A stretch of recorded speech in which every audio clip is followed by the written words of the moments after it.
I welcome my select viewers to my YouTube channel, Writer Sandhanam Speaks.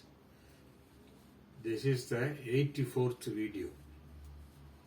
Today I am going to speak on the topical subject, namely Russian and Ukrainian war.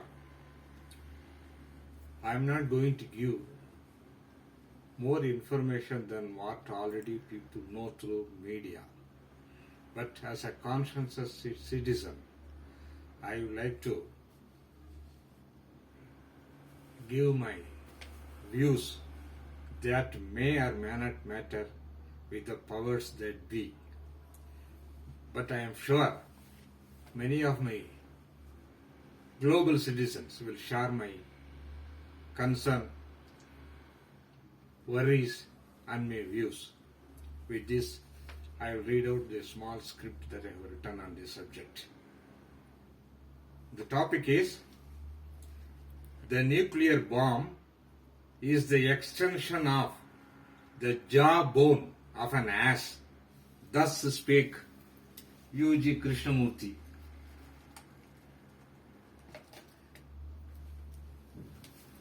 As on date, the world shudders on hearing through media the ominous words, nuclear warheads put on high alert.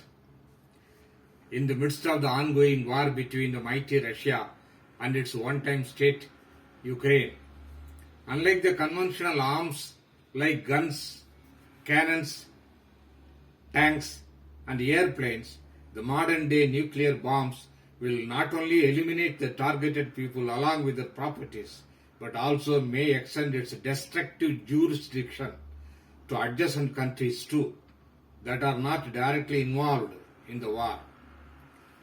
One also immediately remembers the annihilation of Japanese lives, properties in the towns of Hiroshima and Nagasaki, and detonating the atomic bombs from the American airplanes during the Second World War.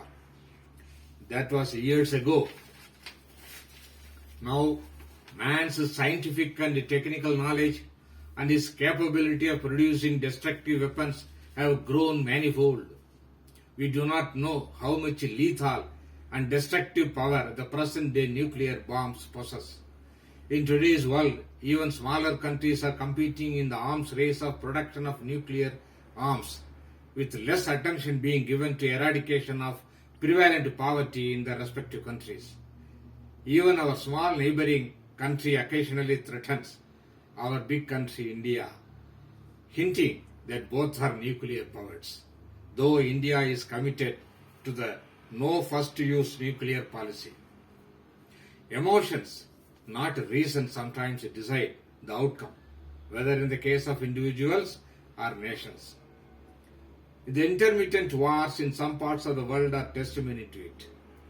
Patriotism, which is otherwise a virtue, is sometimes replaced by fanaticism, leading to wars in the name of defending respective countries' honor. U.G. Krishnamurti, who was once the spokesperson of Theosophical Society Chennai and who travelled widely, repeatedly said, I quote, I love my country, you love your country, then there is war. He further said, you cannot bring about peace through war. This was the signature tune of Hitler on one side and others on the other side, resulting in unimaginable destructions to lives and properties. Strangely, no leader calls for referendum among their own citizens whether their country should declare war or not. Mostly, it is a choice of the leaders.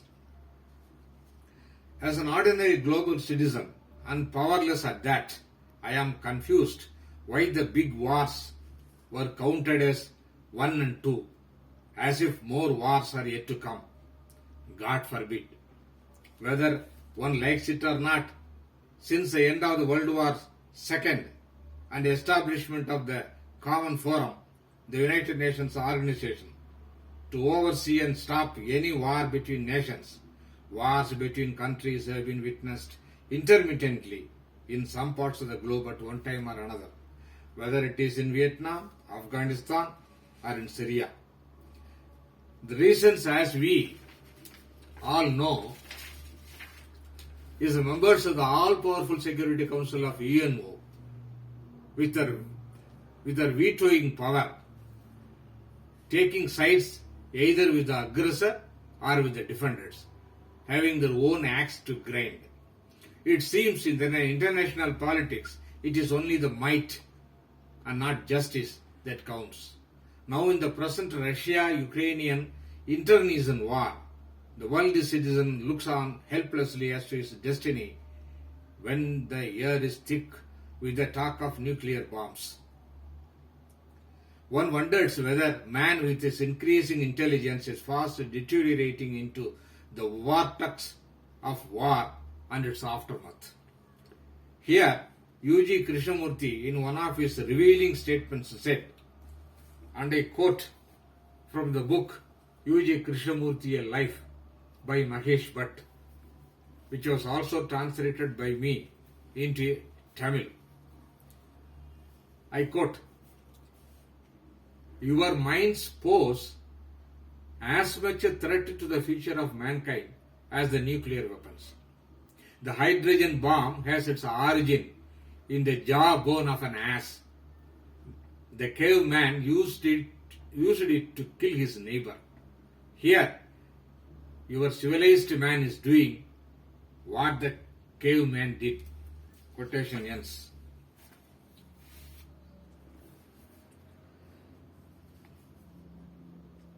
On another occasion, I heard from his very mouth at Bengaluru, with his earlier version slightly edited like this. I quote, "The nuclear bomb, the so-called civilized man threatening with, is nothing but the extension of the jawbone of an ass used by the caveman to kill his neighbor." How true now it is. The whole world is looking with horror upon the ongoing war between the two neighboring countries, whether the threat of nuclear bomb will ultimately be carried out.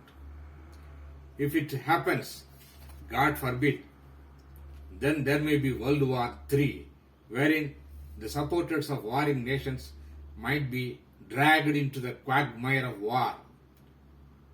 In that case, man ironically may not be facing World War IV, as this nuclear war will take him back to his one-time Stone Age. Who knows, as UG said, he might start using the jawbone of an ass once again to kill his neighbor. Again, God forbid. Today, incidentally, is Hindus' sacred festival, Mahashivaratri, the holy night of the Lord Shiva. According to one Puranic story, Lord Shiva, in good faith, granted a boon to his Bhakta Rakshasa, the demon, according to which, on whomsoever head the demon places his hand, the victim would be reduced to ashes. The demon, a doubting Thomas, desired to experiment the boon by trying to place his hand on the head of the very Shiva who granted the boon.